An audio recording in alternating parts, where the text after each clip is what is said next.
Every summer since 2005, we have taken Motor Yacht Venture to a different destination.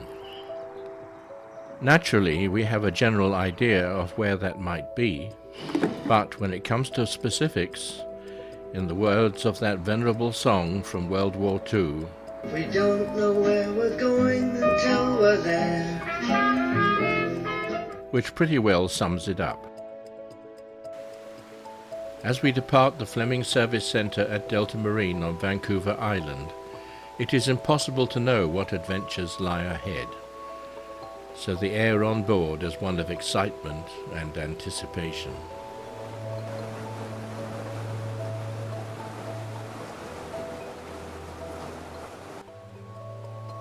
We also plan to make a second, and longer, visit to the offshore islands of Haida Gwaii, previously known as the Queen Charlotte Islands.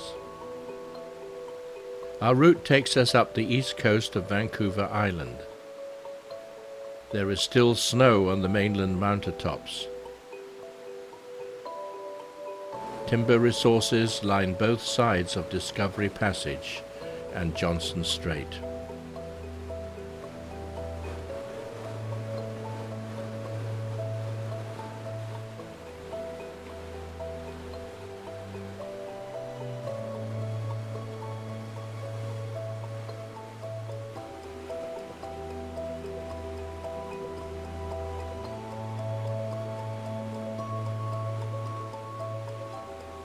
We stop at Lagoon Cove, one of the delightful family-run marinas catering for cruising yachts.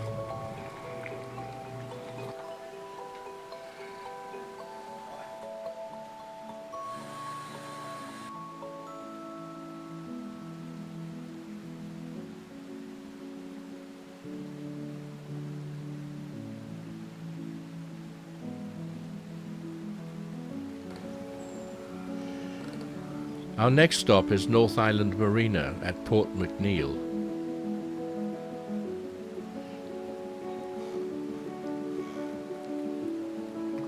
We visit nearby Telegraph Cove. Here, a whale museum displays skeletons which allow us to grasp the size of the giants who inhabit these waters.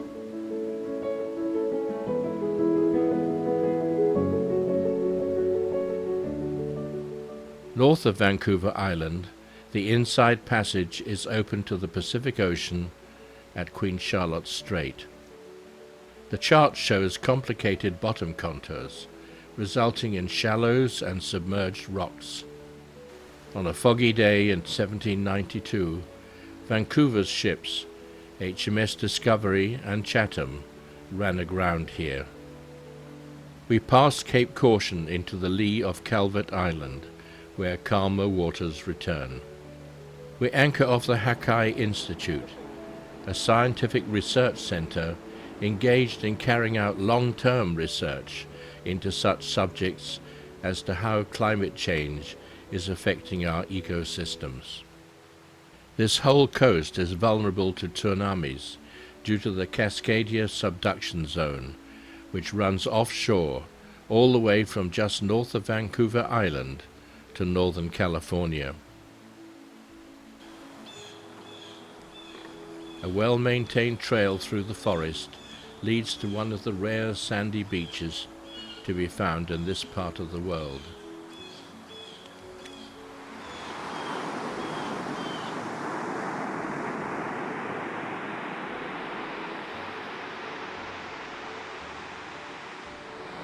The next significant piece of land is Japan.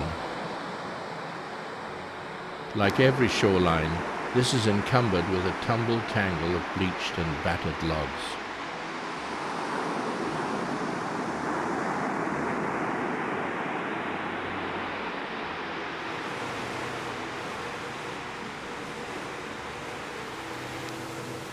Logs and trees in the water are a fact of life when navigating these waters, and require constant vigilance that precludes travelling at speed or in the dark.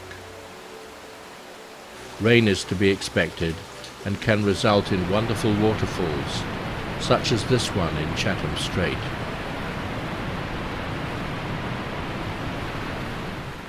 We anchor for the night in Clue Nugget Marine Park.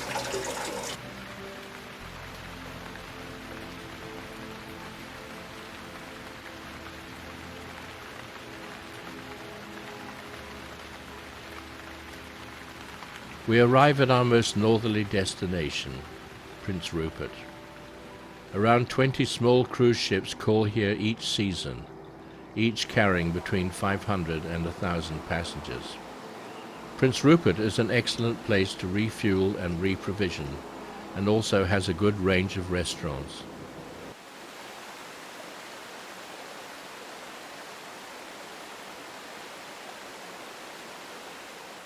Unlike towns north of here, Prince Rupert is connected to the rest of the continent by road and rail, and has become an important shipping terminal. After refueling and provisioning, we take our leave of the mainland, heading for offshore islands. We spend one night anchored in Welcome Harbour on Porcher Island, the welcome being provided by a bald eagle. From here we make the 70-mile crossing of treacherous Hecate Strait to Sandspit on the islands of Haida Gwaii. We tie up at Sandspit Marina. It rains a lot here, and if you don't pay attention, the forest can begin to take over your boat. Haida Gwaii comprises two main islands, Graham in the north and Moresby in the south. The southern portion of Moresby is given over to a nature reserve called Gwaii Haanas. It is shown in dark green on this map. Anyone wishing to visit must attend a mandatory orientation at the Haida Heritage Centre at Skidegate on Graham Island, which means taking the ferry.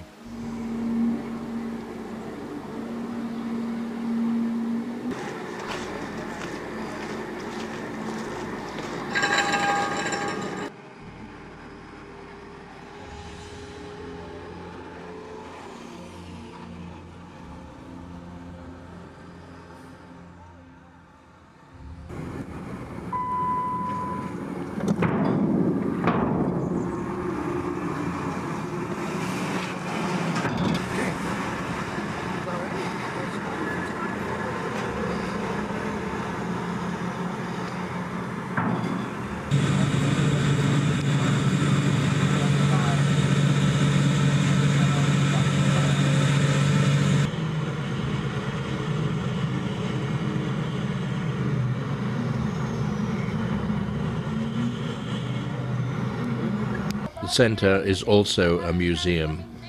It's transforming from the bird above it, the cormorant. Representing again our relationships. High-ranking women would get piercings at a very young age right here. As their status went up, it would get bigger and bigger. You'll see a few photos in the museum. So this is what the dogfish woman has in her lip, is a labret, again with the slits on the side of her face.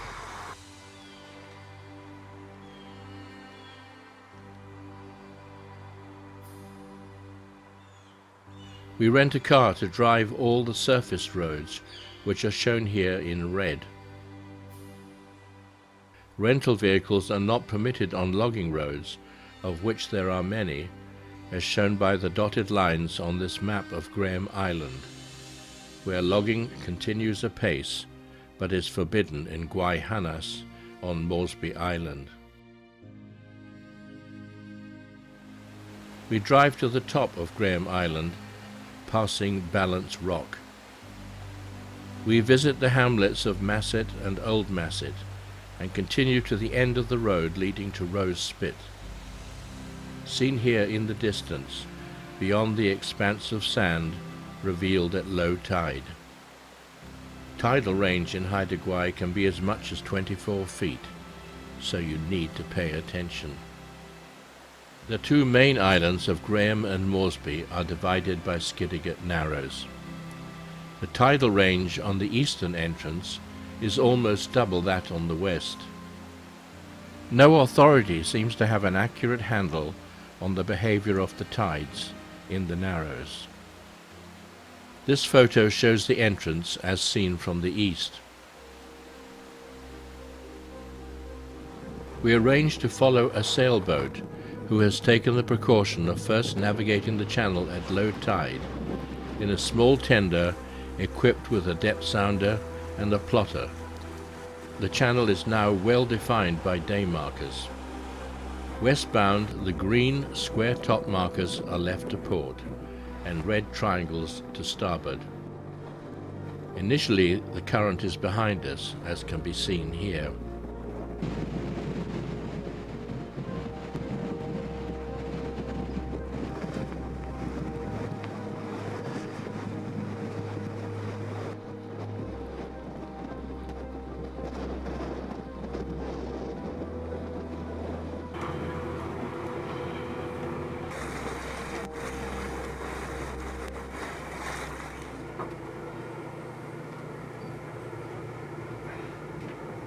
The depth sounder shows less than 8 feet.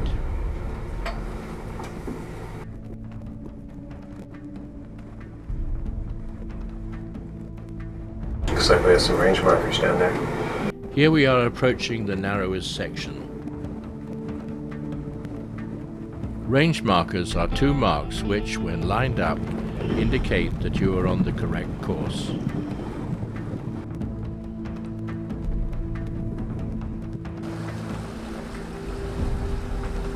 We meet other small craft.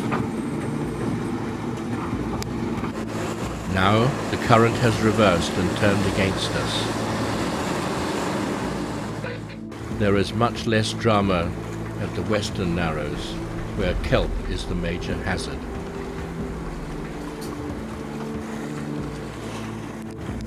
We have now reached the west coast with its intimidating reputation. We decide to circumnavigate Marble Island. The seas are boisterous, but nothing compared to their reputation.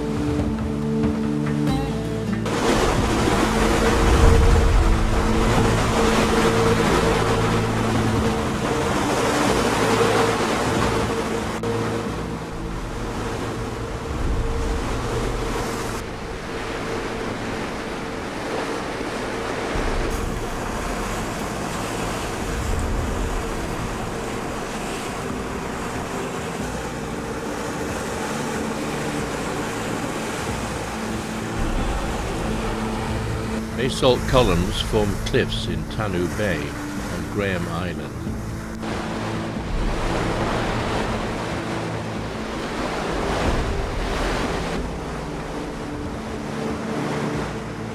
We spend the night in our Montier Channel on Moresby Island before returning to Queen Charlotte through the Narrows.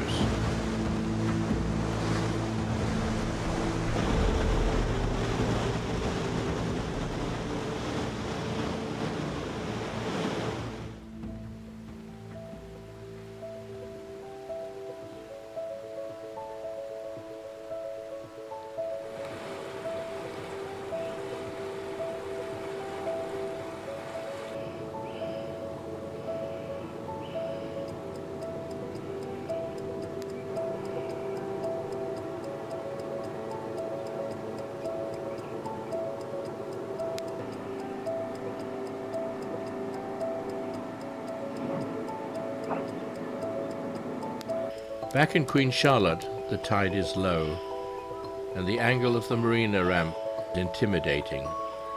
The tidal range is 17 feet.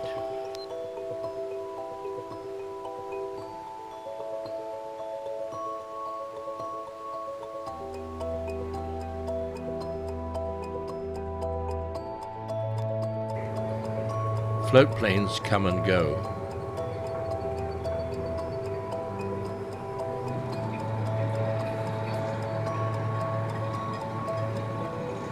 The weather is misty, but the following morning opens with a rainbow wash of the surrounding hills.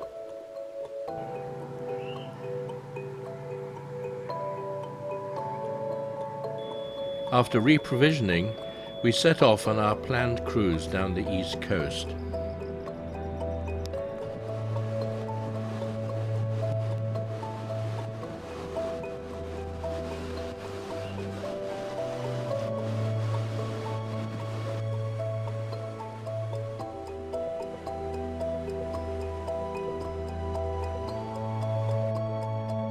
We do not stop at the village watchman sites where we called during our previous visit.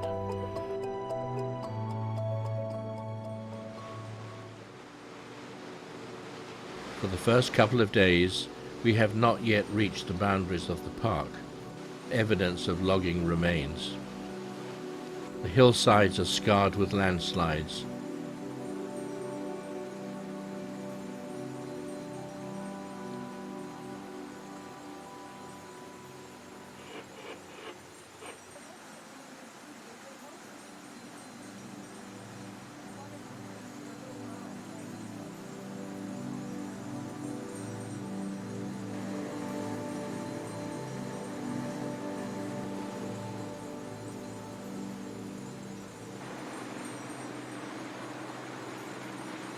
In Crescent Inlet we come across a sunfish.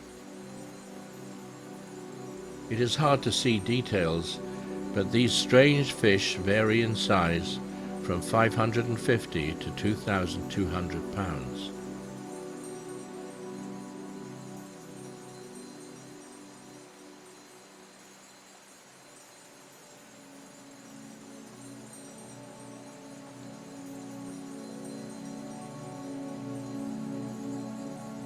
In the grass at the head of the bay, we see as many as 6 deer and 6 black bears grazing alongside each other.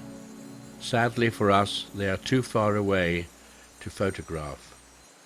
In La Sac Inlet, a very vocal seal loudly and persistently objects to our presence.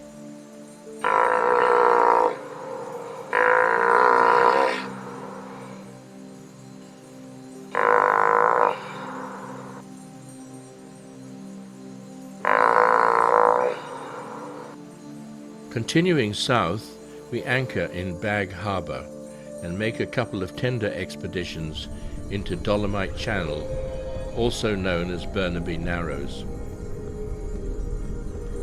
Unfortunately, it does not live up to its billing of being a cornucopia of sea life. Instead, we find it to be more of a graveyard of clams, apparently overwhelmed by moon snails, which have the nasty ability to drill holes in clamshells and suck out the unfortunate inhabitants.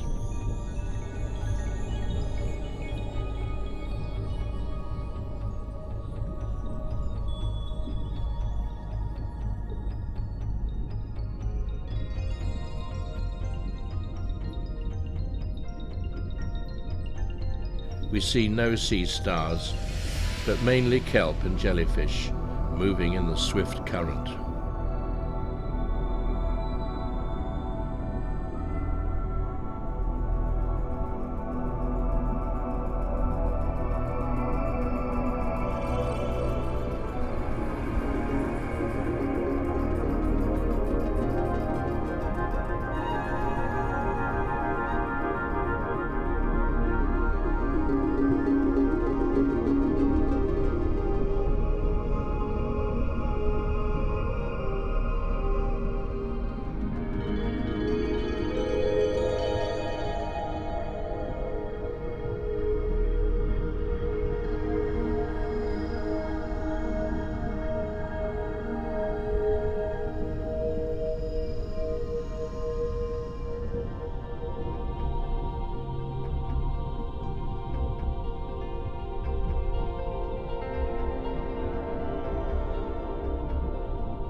Taking advantage of calm weather, we move into Hecate Strait, where we pass many stellar sea lions hauled out on Joyce rocks.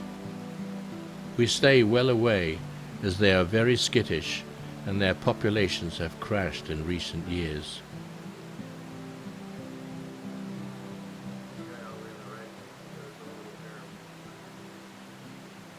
A charter schooner, Passing Cloud, looks magnificent.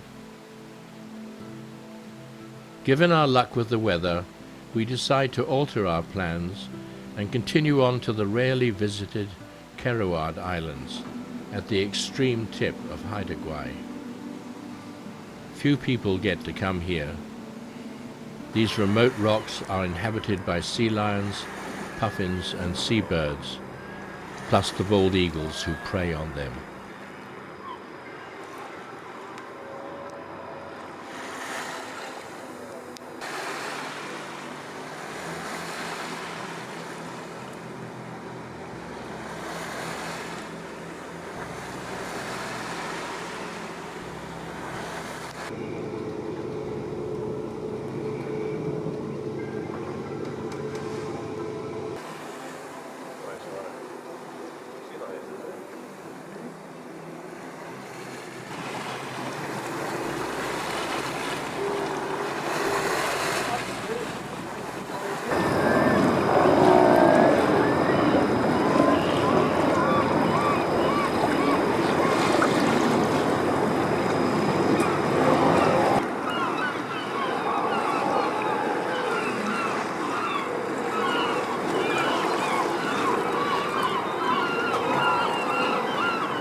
Strong currents flow between the islands.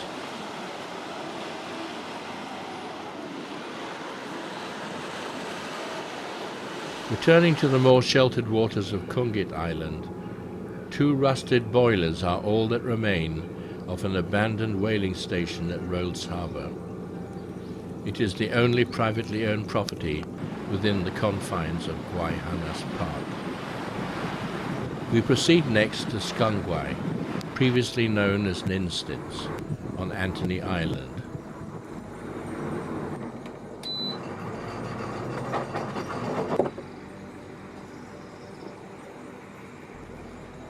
We anchor off in Gray's Cove and contact the watchman by VHF. We go ashore by tender. This was designated a UNESCO World Heritage Site in 1981. We are met and given a tour of the remains of the village site by a personable young Haida woman. The main surviving features are totems of a type described as mortuary poles. Some were removed many years ago to preserve them, but in the Haida culture, such poles are left to decay naturally. The Haida people have inhabited these islands for at least 12,500 years. At the time of colonial contact, the population of Haida Gwaii was roughly 30,000. During the 1800s, it is estimated that 90% of the population died from smallpox alone. By 1900, only 350 people remained. Survivors gathered here in this remote spot.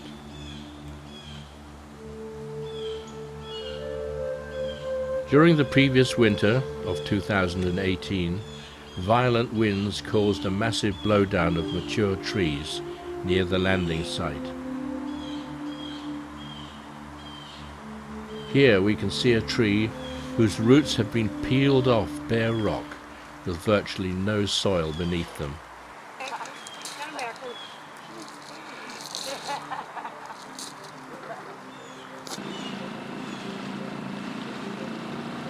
Again, taking advantage of the continuing spell of rare, calm weather, we decide to proceed up the notorious west coast. The Douglas Cruising Guide has some ominous advice. This entire distance is unsurveyed. Vessels that venture into this uninhabited and remote area must be able to rely on their own observations and resources, where risk to vessel and life can become extreme.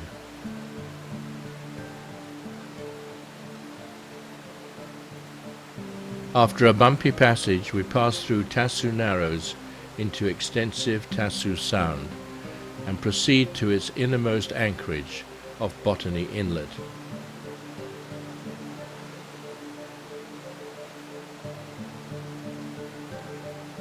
We pass by Hunger Harbour, where the remains of a huge mining operation scar the mountainside. The mine was operated between 1918 and the 1960s.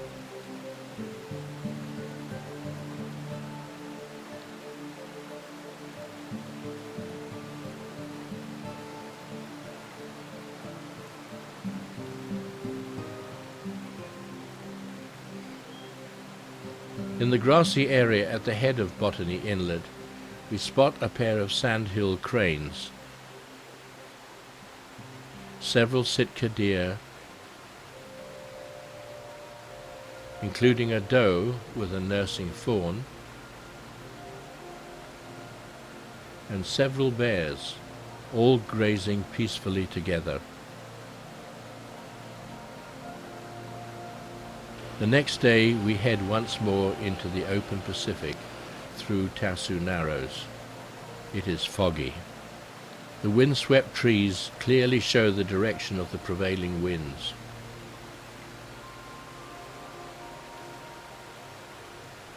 Even though there is little wind, the seas are lumpy and uncomfortable due to current against tide. We decide against continuing north over the top of Chatham Island and head for Englefield Bay. We anchor in Thetis Anchorage at the head of Mitchell Inlet, mindful of the depth and the tide. Even so, it is a surprise in the morning to see the proximity of dry land, even though we are still afloat in 34 feet of water.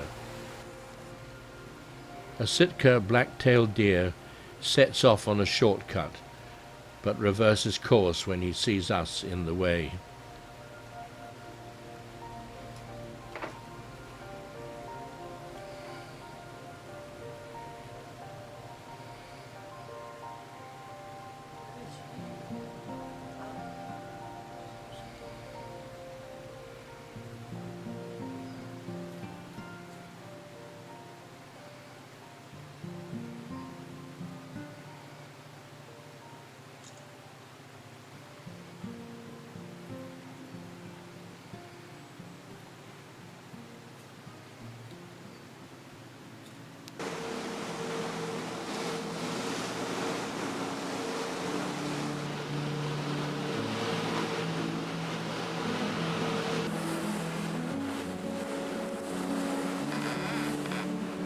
The lumpy seas reinforce our decision to return to Queen Charlotte through Skidegate Narrows.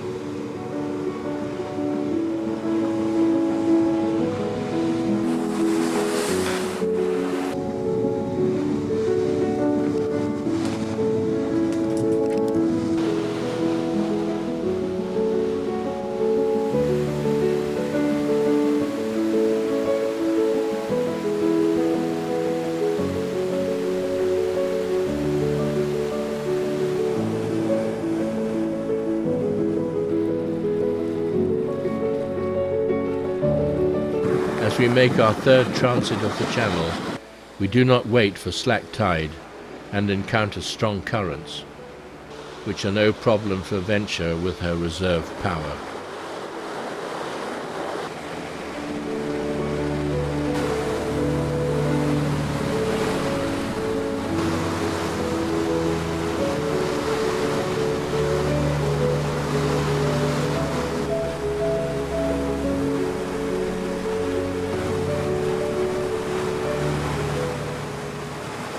We even see a bear grazing along the shore.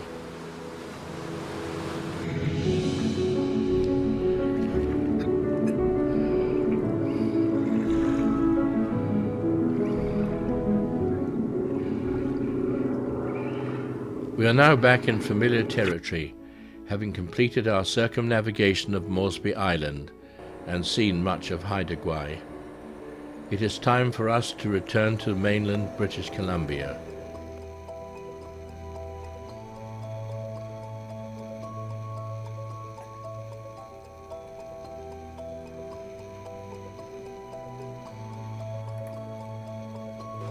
Happily, the weather is calm for our crossing. We make landfall on the British Columbia coast in the rock-strewn entrance to Griffith Harbour. Spaghetti is a popular dish at the end of a long day underway. The sauce simmers in the invaluable crock-pot without running the generator.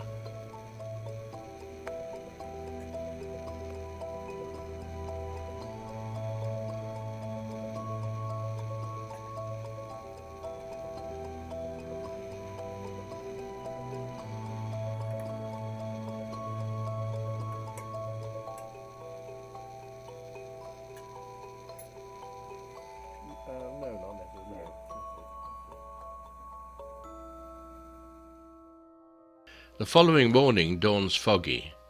We fly the drone for an overview of our surroundings. Kayaks are ideal for exploring this maze of rocks and islands.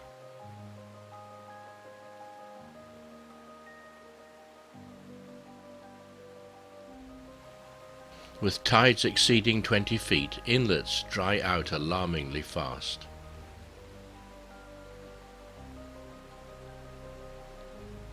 Right now there is ample water, but these branches show how much the tide has already fallen.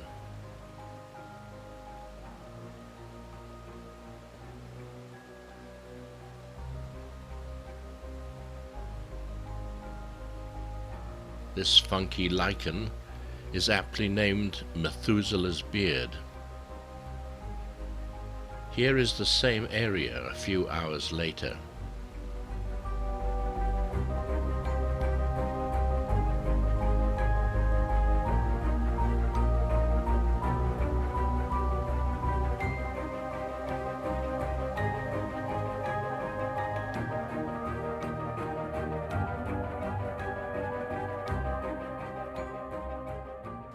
In late afternoon, the mist furtively returns from the ocean.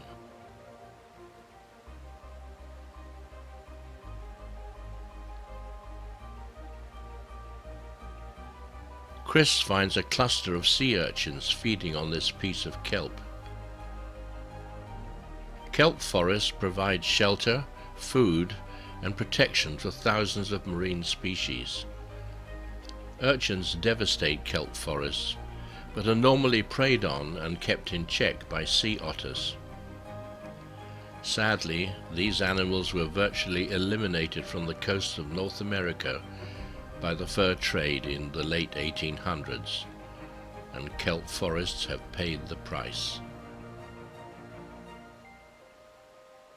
A delicate sunset paints the skies over this remote and enchanting pattern of islands.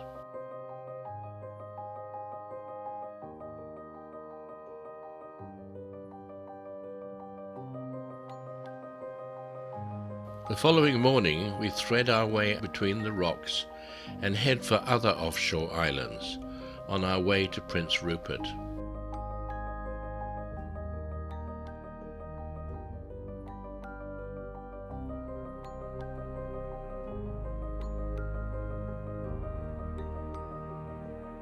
We encounter another swimming deer, this time about to go ashore smack in the middle of the center of the First Nation village of Kitkatla, after crossing a channel 2.5 miles wide. We anchor among the crab pots in the Cess Islands, where the crew of a crab boat comes alongside and makes us a spontaneous and generous gift of some of their catch.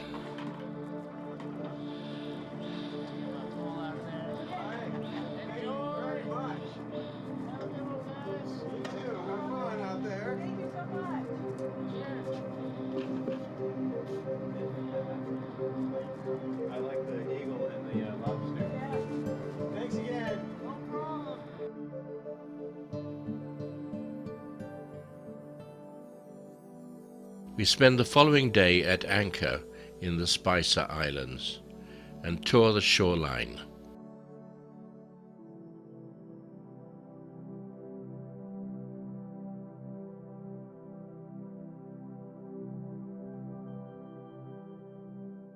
Following a massive and unexplained die-off up and down the west coast, this sea star is the only one we see during our entire trip.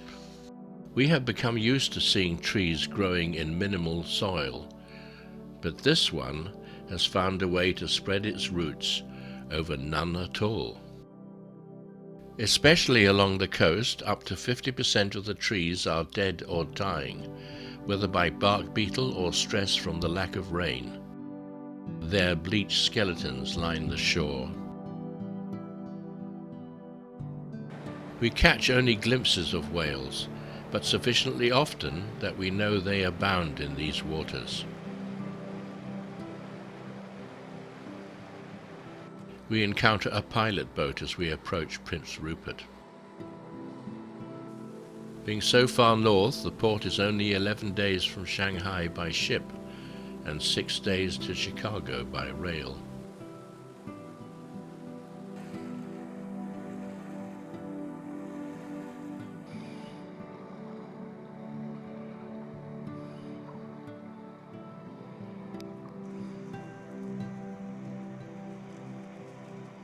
In this tight spot, only marginally longer than Venture, Chris uses the remote control to bring us alongside.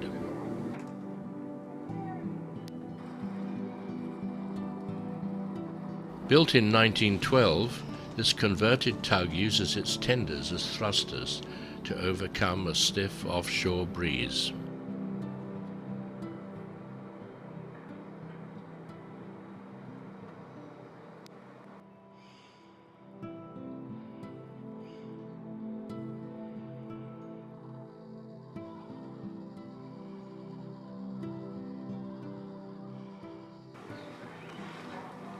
At the fuel dock, we take on 3,600 litres of fuel, our first since departing here for Haida Gwaii 5 weeks ago.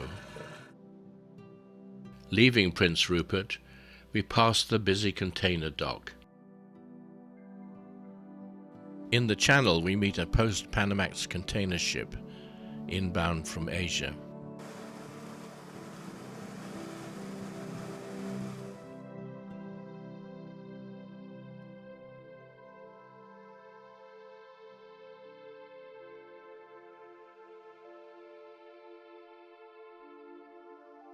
We anchor in Ayr Inlet on Anger Island.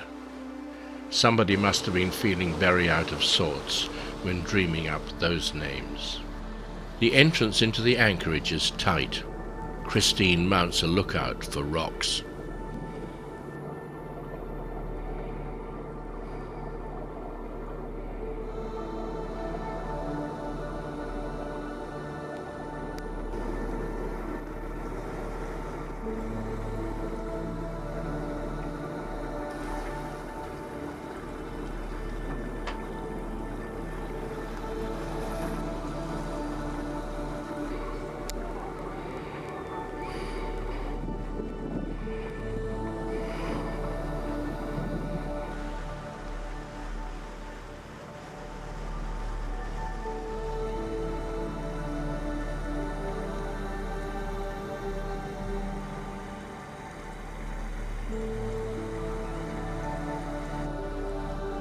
The following morning, reversing our course, with the dawn sun in our eyes, we cautiously thread our way back towards placid Principe Channel.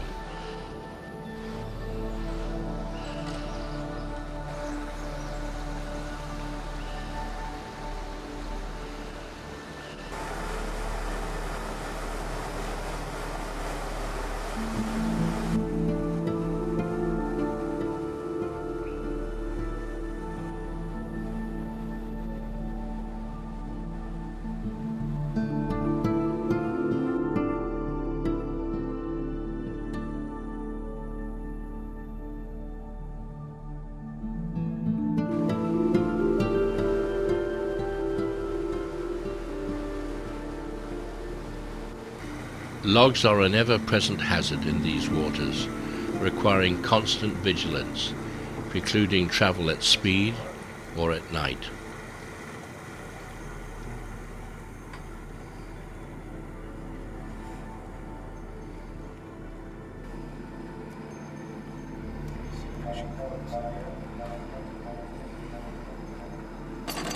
We anchor in Langley West Cove on Bernard Island.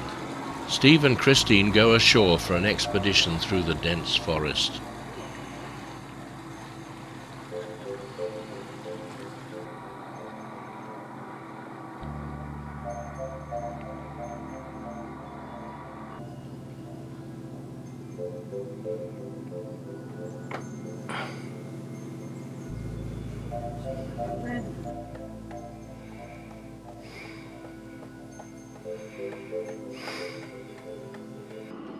The rest of us scout the shoreline for items of interest. Spooky weed lies draped like a green shroud over stranded branches.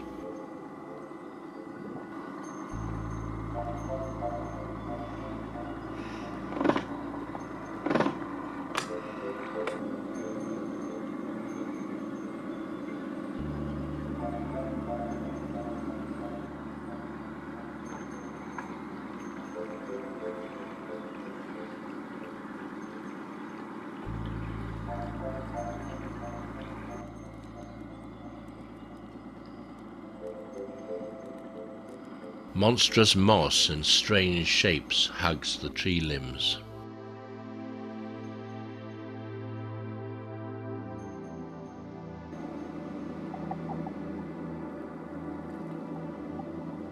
Silver ripples dance across the surface of miniature inlets.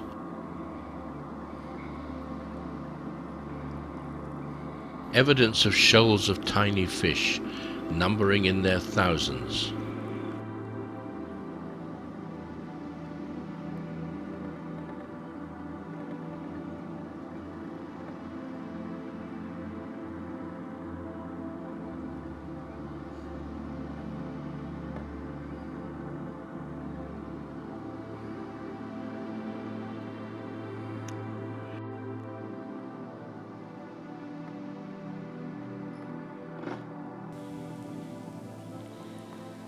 Jellyfish of all shapes and sizes pulse aimlessly, vulnerable to being sucked into the generator cooling inlet.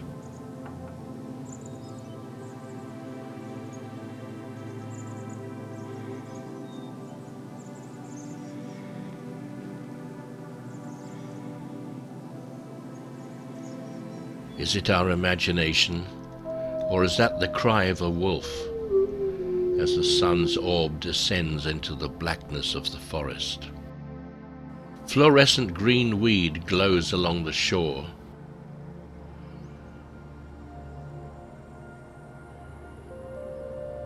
When we come to leave, a blanket of mist obscures the constricted entrance channel.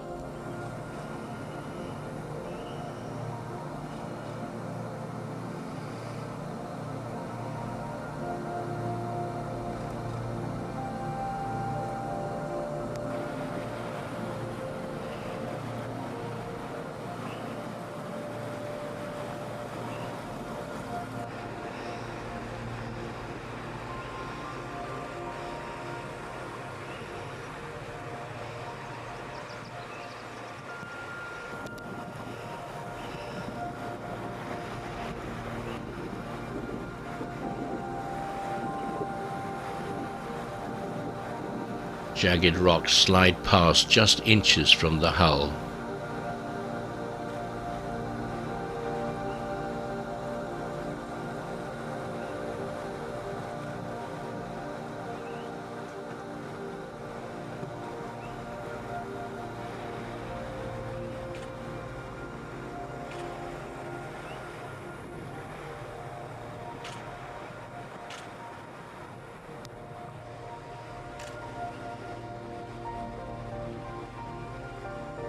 This one resembles a lurking crocodile, lying in wait with rocky jaws, ready to ensnare Venture's hull.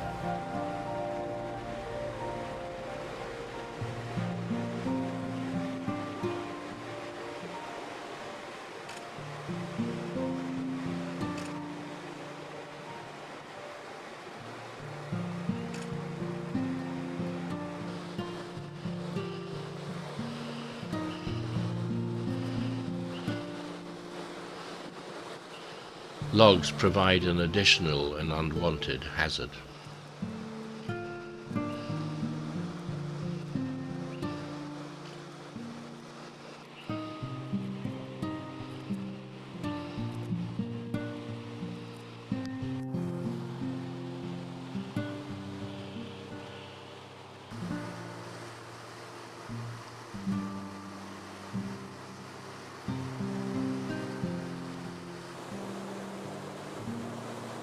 The exposed shoreline is piled high with trees and logs waiting for spring tides to float free and resume their peregrinations.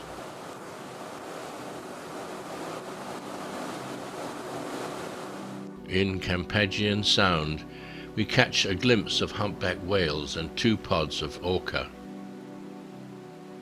Their activities are monitored by the Whale Cetaceans Research Centre at Whale Point on Gill Island. Here, Herman Mutter and Jamie Wright, assisted by volunteers, monitor a network of hydrophones. We call the centre on the VHF to report our whale sightings and tell them we have photographs. Herman comes out to venture on his boat and within a few minutes identifies the orcas. Rain starts to fall as Steve takes the tender along the shore of Cameron Cove.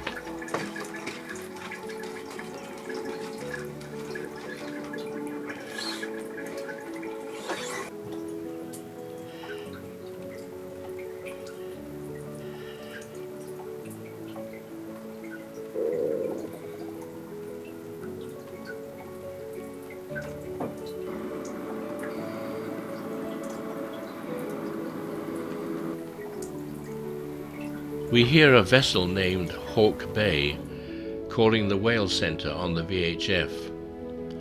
This is a boat we have been advised to look out for, so we make contact and speak to Stan Hutchings.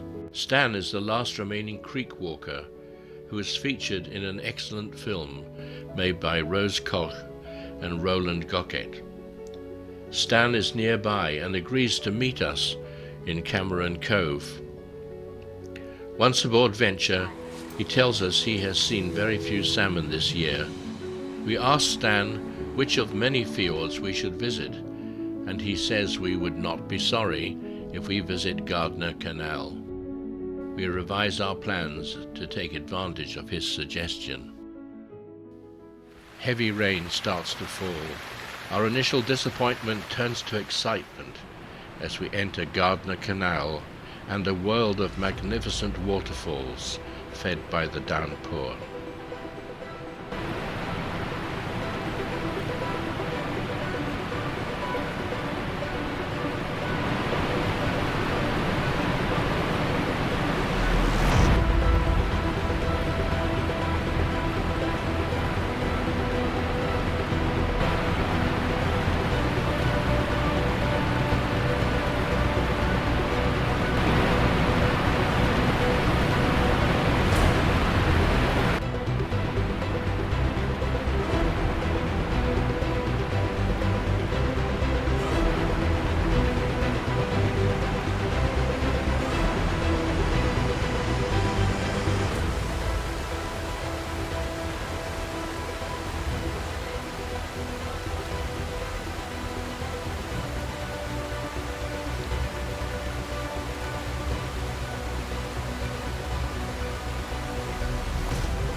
We anchor for the night in Chief Matthews Inlet.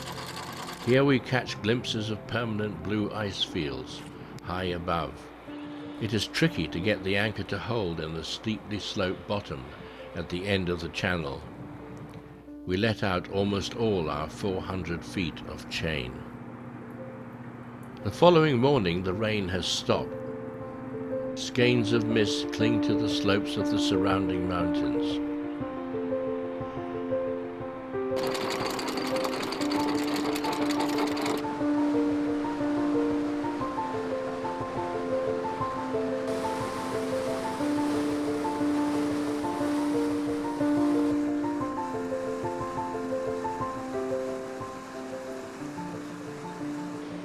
Smaller rivulets have ceased. Major falls continue to flow, but at a reduced rate.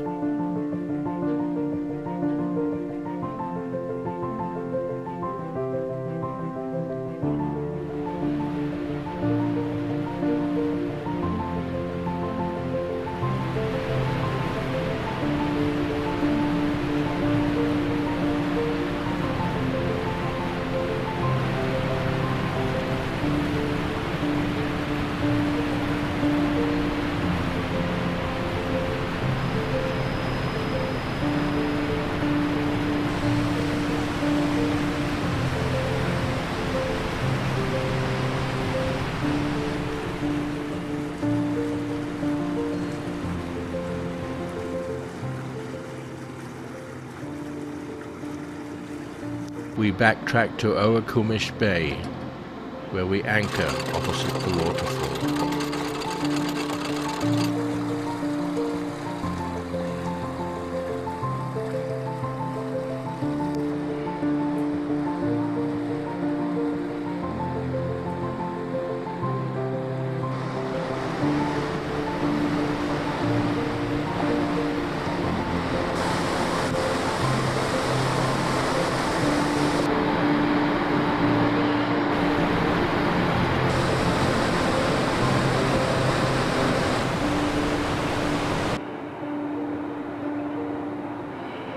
We take the tender up the Prim River.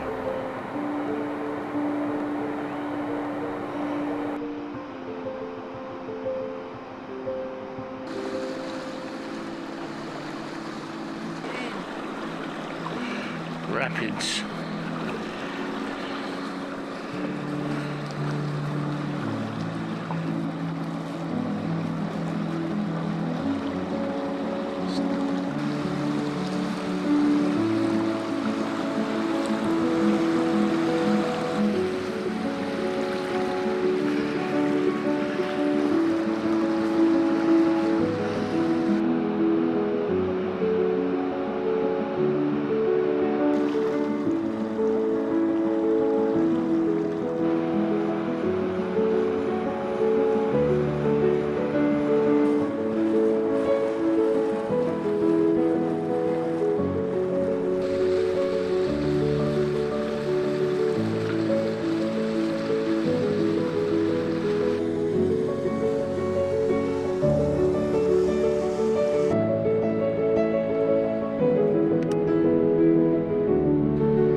Rock walls bear the scars from the glacier that gave birth to this natural wonder.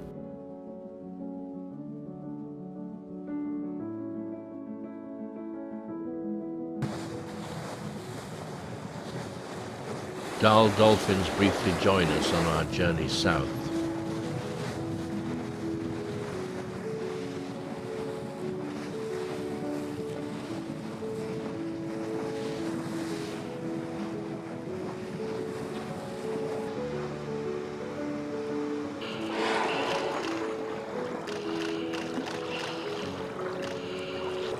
Here it goes.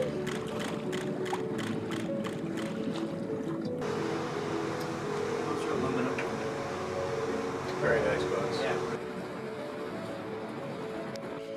On the eve of crossing Queen Charlotte Sound, we anchor in Schooner Cove and go ashore.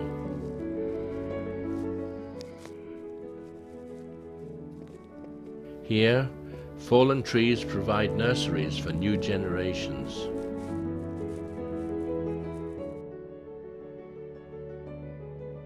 Fireweed heralds the approach of the end of summer.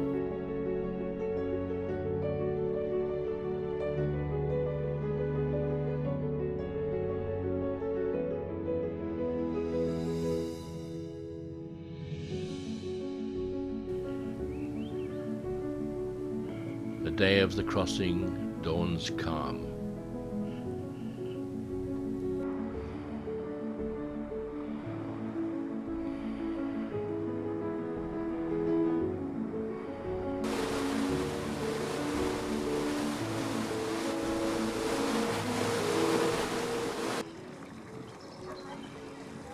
We cross the strait to Port McNeill, where Steve leaves us on a direct floatplane flight to Seattle.